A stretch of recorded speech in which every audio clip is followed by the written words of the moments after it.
The mining ship Aurora's Edge drifted slowly through the asteroid field near Jupiter. Captain Jake Morrison watched the scanner screen as his crew worked to find valuable metals hidden in the floating rocks. It was quiet work, the kind that let a man think about home and family while the stars moved past the windows. Jake had been mining the outer system for 12 years. He knew every asteroid belt from Mars to Saturn, and he knew how to stay out of trouble. The solar system was peaceful these days. Earth's colonies were growing, trade was good, and pirates were rare. Most days the biggest worry was making sure the coffee machine worked properly. That morning started like any other. Pete Collins, the ship's engineer, was fixing a broken drill arm and complaining about the cheap parts they got from Earth.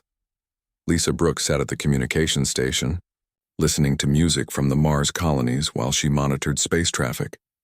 The rest of the crew was scattered around the ship, doing the 100 small jobs that kept them running. "Contact coming in," Lisa called out suddenly. "Big one. Really big." Jake looked at his screen and felt his stomach drop. 20 massive ships had just appeared out of nowhere, their hulls gleaming like black metal in the sunlight. They were huge, each one at least 10 times bigger than his little mining vessel. Jake had never seen ships like these before. "Anyone know what those are?" he asked his crew. "Never seen anything like them," Pete said, climbing down from the drill assembly. "They're not human ships, that's for sure." The alien ships moved into a perfect circle around the Aurora's Edge. Jake could see weapon ports opening along their sides, and strange symbols glowing on their hulls. His hands started to sweat as he reached for the radio. "Unknown vessels. This is Captain Morrison of the mining ship Aurora's Edge. Please identify yourselves and state your business." The answer came in perfect English, but the voice sounded wrong somehow. Too smooth, like it was being created by a machine. "Human vessel, you will prepare to be boarded. Your cargo and ship now belong to the Zenthari Empire. Resistance will result in your destruction." Jake looked around at his crew. They were good people, honest miners who just wanted to make a living and go home to their families. None of them were soldiers. The Aurora's Edge had no weapons except some mining charges that were meant for breaking up rocks. "I'm sorry, but I can't do that," Jake said into the radio. "This ship and its cargo belong to the Morrison Mining Company. If you need supplies, I'd be happy to help you contact Earth for proper trade negotiations." There was a long silence. Then the alien voice came back, and this time it sounded angry. "You dare refuse the Zenthari Empire? Your species will learn proper respect." The first shot hit the Aurora's Edge like a hammer blow. The ship shook so hard that Pete was thrown against the wall. Alarms started screaming as the lights flickered on and off. Lisa's station exploded in a shower of sparks, and she cried out as shrapnel cut her arm. "Pete!" Jake shouted. "Get us out of here!" But Pete wasn't moving. The engineer lay crumpled against the engine room door, blood spreading across the metal floor. The second shot had torn through the ship's hull and caught him in the chest. Jake could see right away that his friend was gone. "Lisa, can you get a message out?" Jake asked, trying to keep his voice steady. Lisa was holding her bleeding arm, but she nodded and started working at her damaged station. "The main transmitter is fried, but I think I can boost the emergency beacon." The alien ships were moving closer now, probably getting ready to finish what they started. Jake knew they had maybe minutes before the Aurora's Edge was nothing but floating scrap metal. He thought about his wife back on Mars, about Pete's daughter who worked for Earth Defense, about all the people who would never know what happened out here. "Message ready," Lisa said through gritted teeth. "Send this," Jake told her. "This is Captain Morrison. We were attacked without warning by aliens calling themselves the Zenthari Empire. They killed Pete Collins and wounded Lisa Brooks. They wanted our cargo and tried to take our ship. We're going to try to get home, but if we don't make it, someone needs to know what happened. These aliens think humans are easy targets. They're wrong about that." The message shot out into space at light speed, racing toward Earth and the colonies. By the time it reached the first relay station, the Aurora's Edge was already limping away from the asteroid field, using every trick Jake knew to stay ahead of the alien ships. Somehow, they made it. The Zenthari vessels seemed more interested in claiming the asteroid field than chasing down one damaged mining ship. Maybe they thought the humans weren't worth the effort. Maybe they figured word would spread, and other ships would just surrender when they saw the Zenthari fleet coming. If so, they were making a very big mistake. The message reached Earth 6 hours later. It bounced from station to station, copied and forwarded through every communication network in the solar system. Within minutes, it was sitting on the desk of General Nathan Cross at Earth Defense Command. Nathan had spent 30 years preparing for this day. He had read the old reports, the ones from the deep space exploration missions that had made contact with other species decades ago. Most aliens seemed peaceful, but there were warnings in those files. Stories about empires that conquered whole star systems, species that kept slaves, raiders who took what they wanted and destroyed what they couldn't use. The galaxy was a dangerous place, and Earth had not forgotten that lesson. Nathan picked up his secure phone and started making calls. Within an hour, every military base from Luna to Titan was receiving coded messages. Ships that had been on patrol for months were suddenly ordered back to base. Weapons that had been in storage for years were being loaded onto transport vessels. Soldiers who thought they were just keeping the peace were being told to prepare for war. The Xanthari Empire had just made the biggest mistake in its 300-year history. They had killed a human being and thought there would be no consequences. They were about to learn why the galaxy's first law existed and why every civilized species knew better than to break it.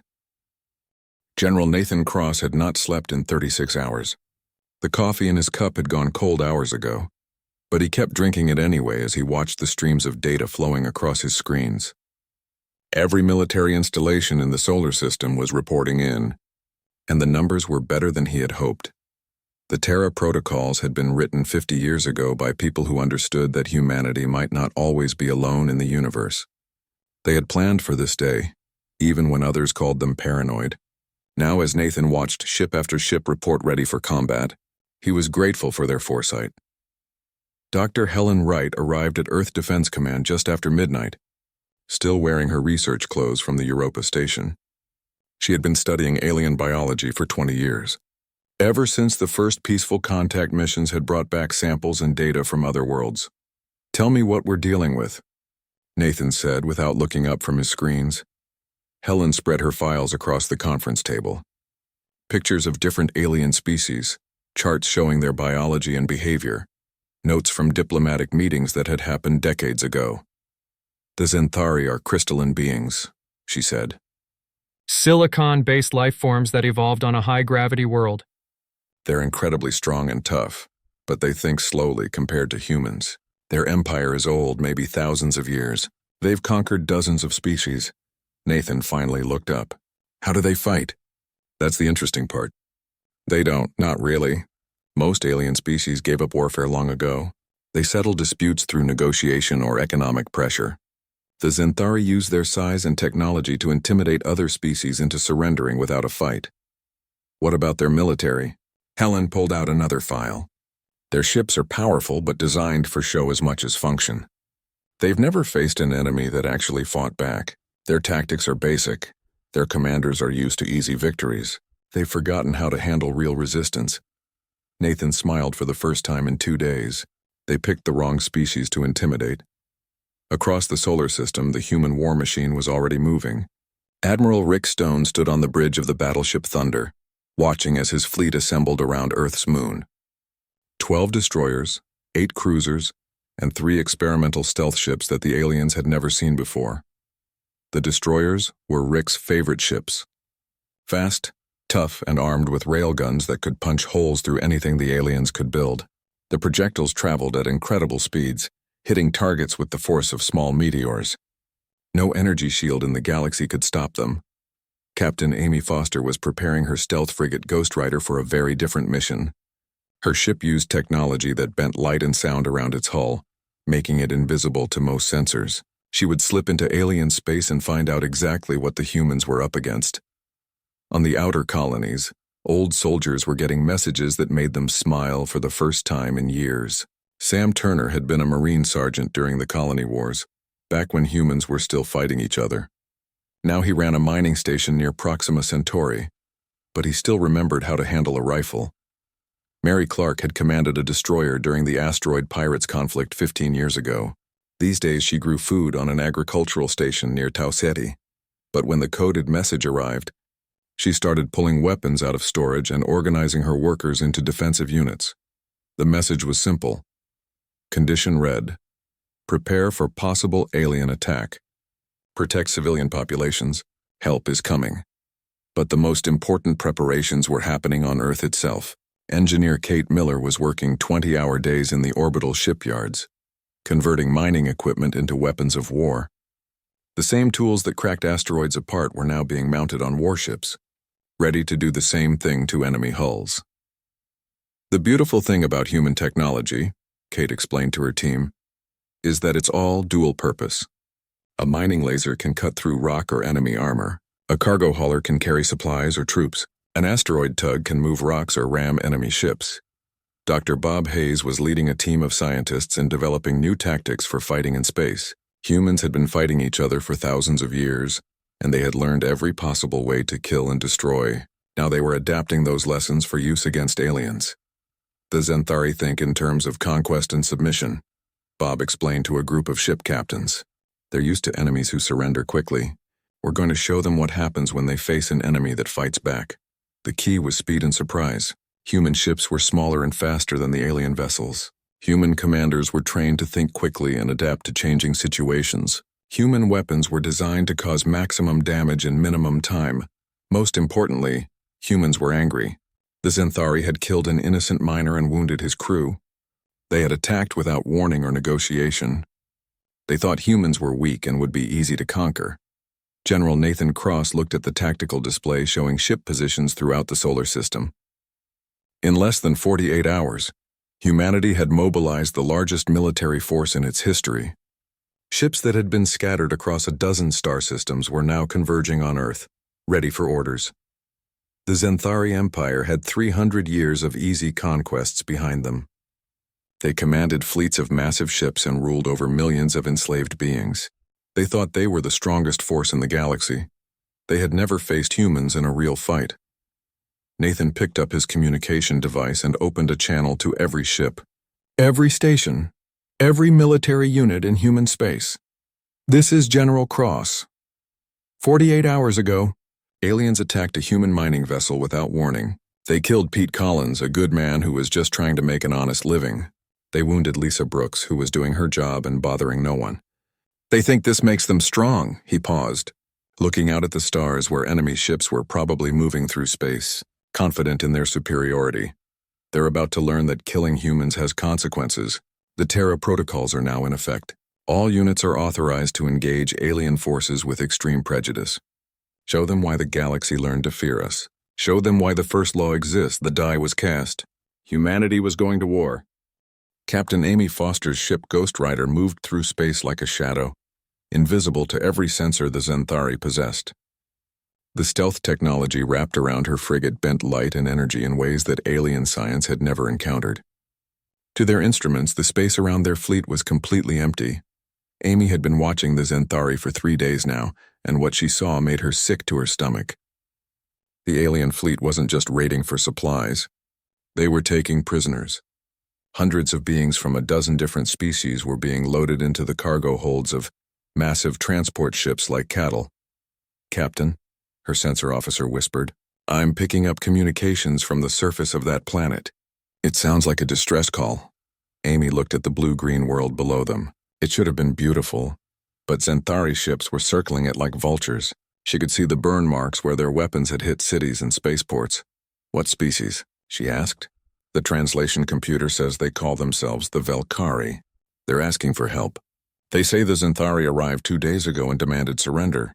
When the Velkari refused, the aliens started bombing civilian targets." Amy clenched her fists. This was what the Xanthari called conquest. Not battle between soldiers, but terror directed at innocent people. They were bullies who picked on anyone weaker than themselves. "Record everything," she ordered. "I want proof of what they're doing here." While Amy gathered intelligence, the first human strike force was already moving. Commander Bob Hayes led 12 destroyers through hyperspace toward the Rigel system, where Xanthari forces had been reported. His ships were fast and deadly, armed with railguns that could punch through alien armor like paper. Bob had studied every piece of information about Xanthari tactics that human intelligence could provide. Their ships were big and heavily armed, but they moved slowly and relied on overwhelming firepower to win battles. They had never faced an enemy that could match their technology and exceed their speed.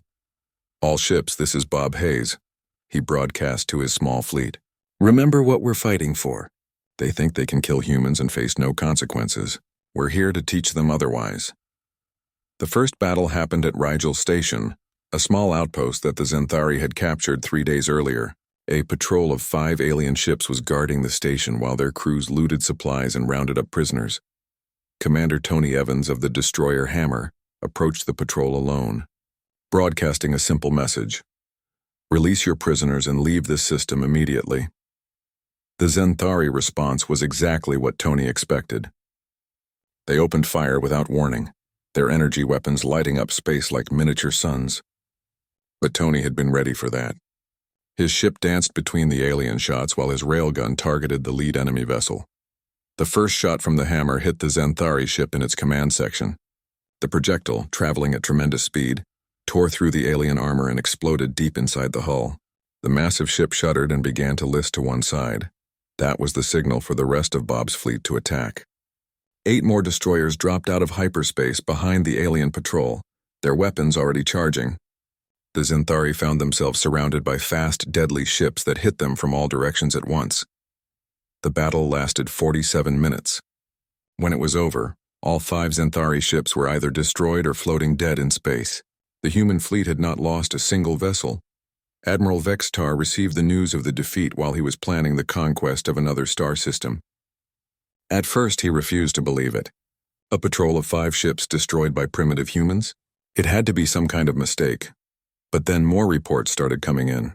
Human ships were appearing throughout Zenthari space, striking without warning and disappearing before reinforcements could arrive. They moved faster than anything in the alien fleet, hit harder than seemed possible, and fought with a precision that the Zenthari had never encountered. "How many ships do they have?" Vextar demanded. His intelligence officer consulted his reports. "We estimate no more than 50 vessels, Admiral, but they seem to be everywhere at once." Vextar studied the tactical display. Red marks showed where his forces had been attacked. The pattern made no sense. The humans should have concentrated their fleet for one major battle, not scattered it across dozens of star systems. What the Admiral didn't understand was that humans had been fighting guerrilla wars for thousands of years. They knew how to use speed and surprise to defeat larger forces. They knew how to hit their enemies where they were weakest and disappear before retaliation could come. Engineer Kate Miller's weapons were proving devastatingly effective. The mining tools she had converted to military use could crack open alien ships like nuts. Captain Dan Parker used converted asteroid tugboats to ram enemy vessels, his small ships moving so fast that the aliens couldn't track them properly. But the most effective weapon was fear. The Zenthari had never faced an enemy that fought back with such intensity. Their soldiers were used to easy victories against enemies who surrendered quickly. When humans refused to give up and kept fighting no matter how bad things looked, it broke something in the alien psychology. Captain Steve Morgan liberated the slave world of Kepler 442b with just 6 ships. The Zenthari garrison was so demoralized by reports of human attacks elsewhere that they abandoned the planet without a fight, leaving behind thousands of enslaved beings from a dozen different species. The freed prisoners couldn't understand what they were seeing.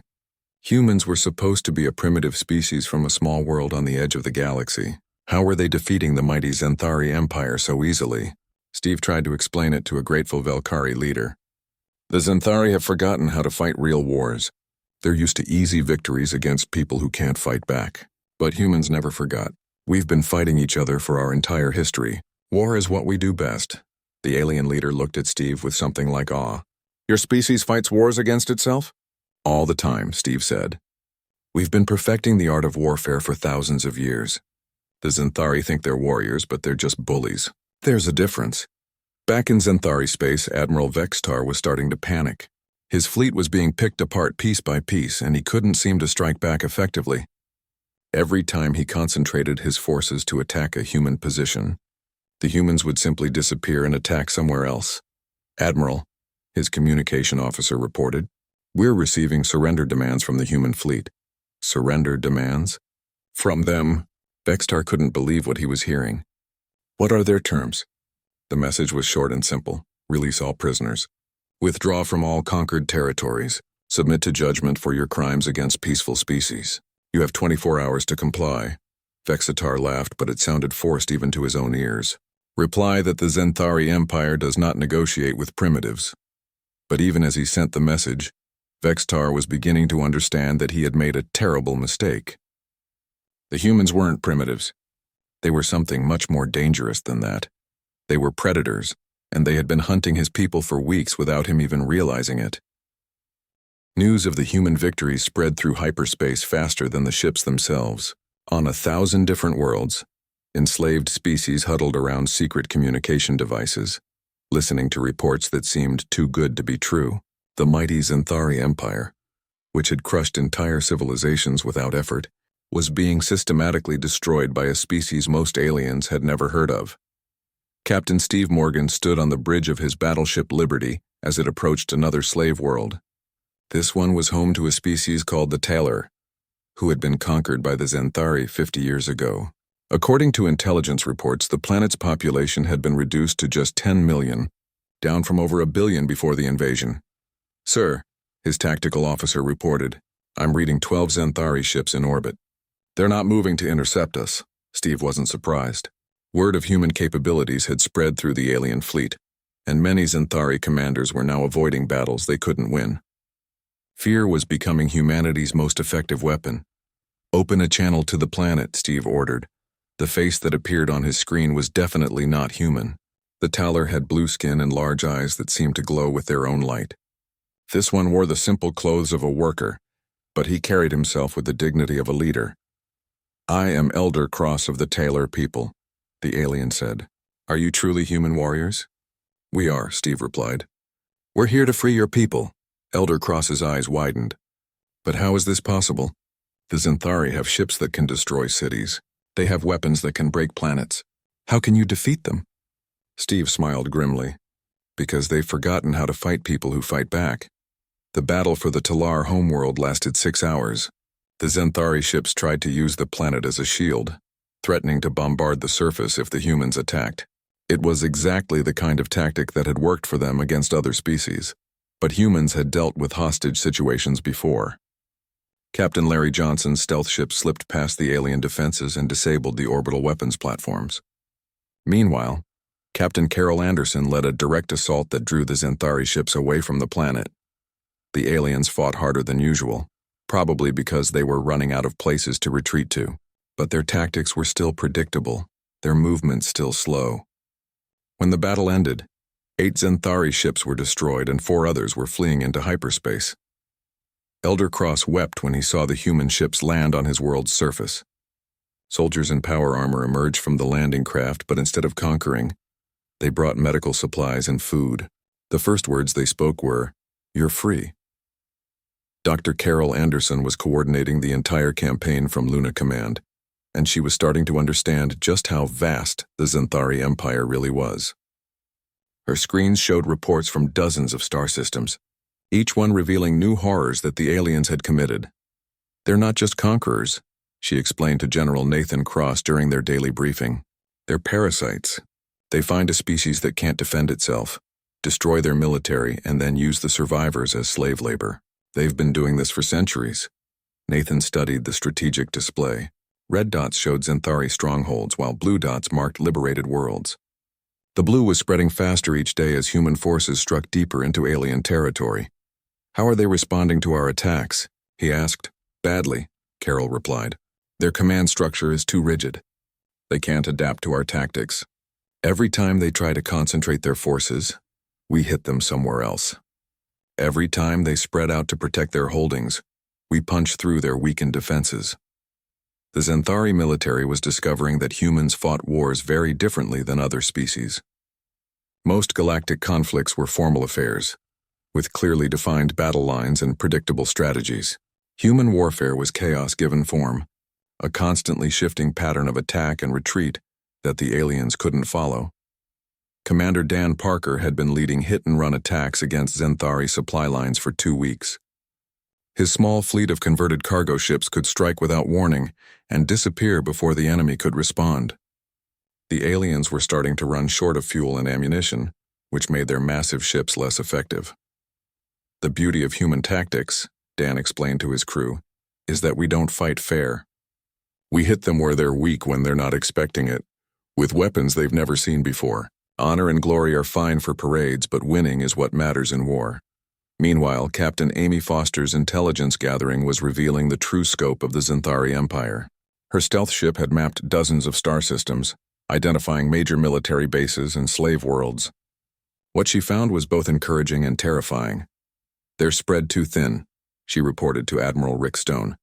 "The Empire controls over 200 star systems, but they don't have enough ships to defend them all properly. Most of their fleet is concentrated around their home system." Rick studied the star charts that Amy had compiled. The Xanthari home system was heavily defended, but getting there would require fighting through dozens of smaller fleets. "It would be a long, bloody campaign. What about civilian casualties?" he asked. "That's the good news," Amy replied. "Most of the enslaved species want to fight alongside us. They're providing intelligence, sabotaging Xanthari equipment, and hiding our agents. The aliens have made a lot of enemies over the centuries." The psychological impact of the human campaign was becoming as important as the military victories. Species that had lived in terror of the Xanthari for generations were suddenly seeing their oppressors fleeing in panic from human ships. The myth of Xanthari invincibility was crumbling. Admiral Vextar was feeling the pressure from all sides. His superiors back on the homeworld were demanding explanations for his failures. His subordinates were requesting permission to retreat from untenable positions. Worst of all, the humans seemed to be everywhere at once. "How many ships have we lost?" he asked his intelligence officer. "Over 60 confirmed destroyed, Admiral. Perhaps 20 more heavily damaged. The humans have lost 3 vessels." Vextar slammed his crystalline fist against the table. "3? How is that possible?" "They don't fight the way we expected, sir. They use speed and stealth instead of brute force. They coordinate their attacks perfectly, hitting us from multiple directions at once. And their weapons. They seem designed specifically to penetrate our defenses." What the Xanthari didn't understand was that humans had studied them carefully before the war began. Dr. Helen Wright's research into alien biology and technology had been shared with every ship, captain and weapons engineer in the human fleet. They knew exactly how to hurt the Xanthari most effectively. Captain Tony Evans was leading the assault on a major Xanthari fortress when he received an unexpected message. The alien commander was requesting a meeting under a flag of truce. "What do you suppose he wants?" Tony's first officer asked. "Probably wants to surrender," Tony replied. "They're smart enough to see how this war is going." But when the alien commander appeared on the communication screen, he didn't look defeated. He looked curious. "I am Sub-Admiral Kethavar of the Xanthari Third Fleet," the alien said. "I wish to understand something. Your species is small and weak. Your ships are primitive compared to ours. Your empire contains only a few dozen worlds. How are you defeating us so easily?" Tony considered his answer carefully. "Because you've forgotten what real war looks like. You've spent so long bullying people who can't fight back that you've lost the ability to face an equal opponent. We never had that luxury. Humans have been fighting each other for thousands of years. War is what we do." The alien was quiet for a long moment. "Your own species? You wage war against your own kind?" "All the time," Tony said. "We've perfected every possible way to kill and destroy. What you call conquest, we call Tuesday. The only difference is that now we're all fighting on the same side." Sub-Admiral Kethavar's image flickered as he processed this information. "No wonder you are so effective. You are a species of warriors." "No," Tony corrected him. "We're a species of survivors. And we really don't like bullies." The siege of Xanthar Prime began on a Tuesday morning. Earth Standard Time. Admiral Rick Stone's fleet emerged from hyperspace in perfect formation. 37 ships arranged in a pattern that completely surrounded the Xanthari homeworld. The aliens had nowhere to run. Admiral Vextar stood on the bridge of his flagship, watching the human vessels take their positions with mechanical precision. He had commanded fleets for 200 years, had conquered dozens of worlds, had never known defeat. Now he was trapped in his own home system by a species he had dismissed as primitive just months ago. "Sir," his communication officer reported, "the humans are broadcasting on all frequencies." The voice that came through the speakers was calm and professional, but it carried the weight of absolute authority. Admiral Rick Stone was offering terms for surrender. "Admiral Vextar, this is Admiral Stone of the Earth Defense Fleet. You are completely surrounded. Your fleet is outnumbered 3-1. Your escape routes have been mined with quantum explosives. Surrender now and your people will be treated according to the laws of war. Refuse and we will take this planet by force." Vextar looked at his tactical display.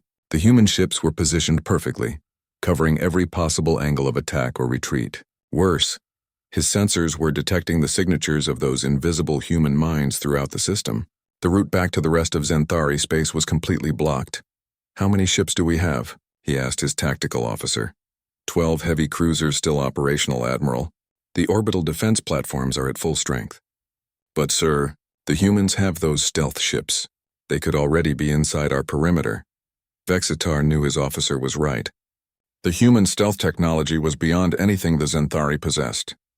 For all he knew, enemy ships were already moving through his defenses, ready to strike at the planet's surface installations. Captain Dan Parker's Marines were indeed preparing for the final assault. 10,000 soldiers in powered armor waited in the landing bays of transport ships, ready to take the fight to the alien homeworld if necessary. But Dan hoped it wouldn't come to that. Civilian casualties were always a tragedy, no matter which species was involved. "Sir," his sergeant reported, "we're getting communications from the planet's surface. It's not from the military."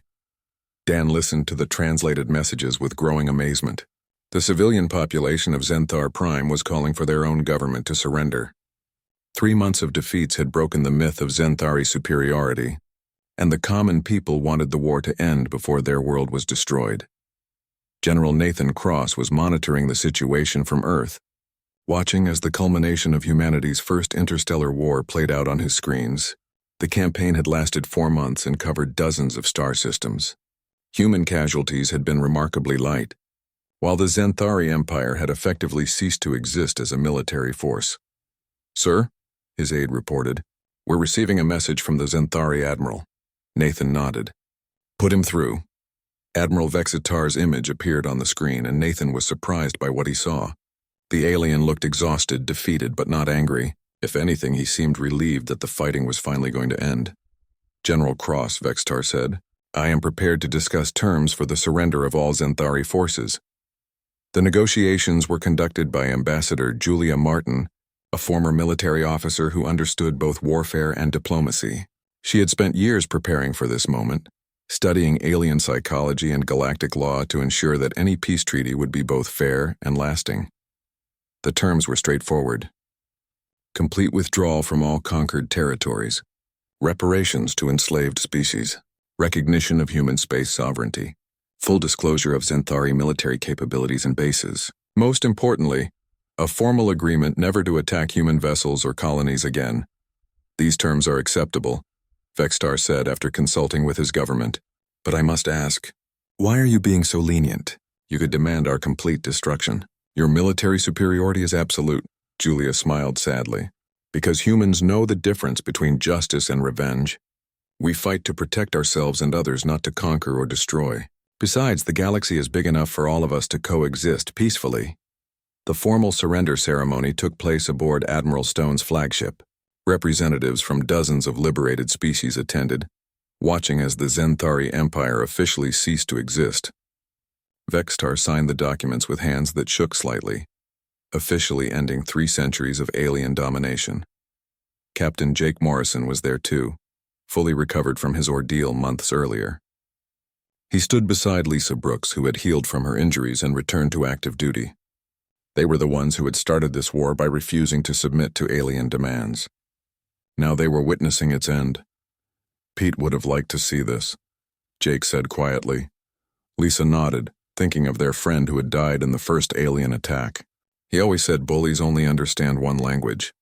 "Yeah," Jake replied, "and we just taught them a new vocabulary." The aftermath of the war transformed the galaxy in ways that no one had anticipated. Species that had been enslaved for centuries were suddenly free to rebuild their civilizations. Trade routes that had been controlled by the Zenthari were now open to all. Most importantly, word of human military capabilities spread to every corner of civilized space.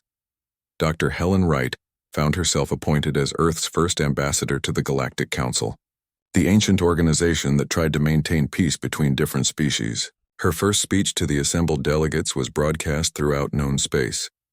"Humanity seeks peaceful coexistence with all species," she said.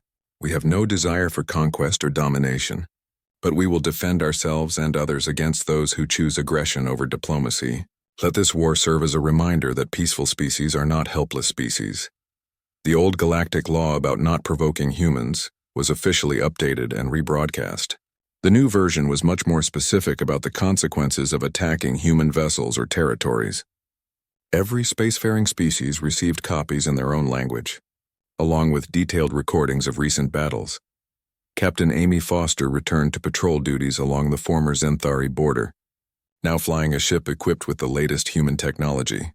Her stealth frigate Ghost Rider had been upgraded with weapons that could disable entire alien fleets without destroying them. The idea was to encourage surrender rather than force costly battles. The liberated species were eager to establish trade relationships with humanity. Earth's colonies found themselves flooded with offers for advanced alien technology in exchange for human military protection. Within a year, human space had expanded to include dozens of new settlements and trading posts. Pete Collins was buried, with full military honors on Mars. His daughter Jenny took command of a destroyer and was assigned to the new Frontier Defense Force, tasked with protecting human space from any future threats. At the dedication of the memorial, General Cross spoke about the price of freedom. Pete Collins died because he refused to surrender to bullies, the general said. His sacrifice reminded us that some things are worth fighting for: liberty, justice, the right to live free from fear.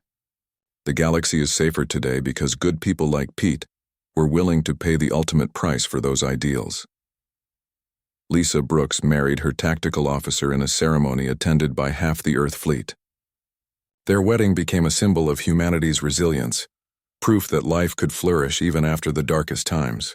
The couple honeymooned on New Geneva, one of the first human colonies established in former Zenthari space. Admiral Vextar retired from military service and became a teacher on his homeworld, educating young Zenthari about the realities of modern warfare. His lessons were simple. The galaxy had changed, and species that relied on intimidation and force would find themselves facing extinction. The humans showed us mercy when they could have shown us death, he told his students. They chose justice over revenge, peace over conquest. We should learn from their example. The galaxy was indeed quieter now. Pirates thought twice before attacking merchant vessels that might be under human protection. Aggressive species reconsidered their expansion plans when they learned about human military capabilities. The slave markets that had flourished under Zenthari rule disappeared almost overnight.